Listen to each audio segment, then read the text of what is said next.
Well, this is the other clumping pheno, or bunching pheno. Call this in Clumper 1 or Clumper 2. I'm going to plant some seeds out of these clumpers to see what I get.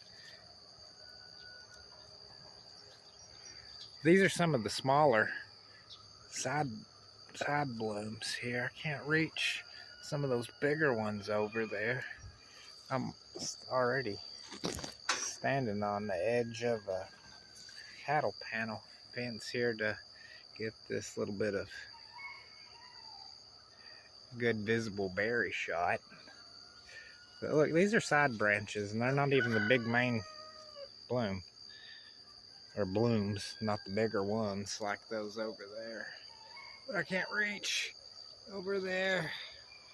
I can get close to that one. But anyways, over here, one of the side sister plants. Look at this one. Look at the little scrawniness on these little berries on this little sister pheno. I guess it's a sister pheno. I'm figuring it's a sister pheno. I figure at one point in time, a bird landed on this head shoot. This has been here for a long, long time. Pooped out these seeds from around this area.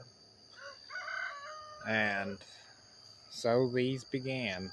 There's a whole bunch of phenos around here. I'm still looking through them, sorting out what's what. Look at that big one up there. I'll have to get a better look at that one.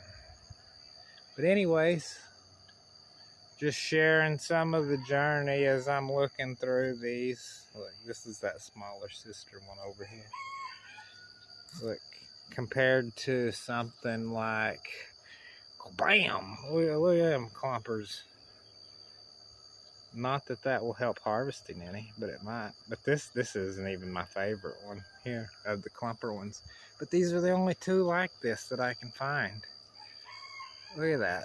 Isn't that neat? I'll get another of the, see, the open structured ones. See these, even that one's a little tighter. That's why these are all sister plants. Because they all look very similar. But look at that one over there. Will this let me zoom? Yeah. That's a big one. That one up there is probably the size of my head. But those are more of an open structure, I would say, compared to these. But anyways, that's about it for this one. Thanks for watching.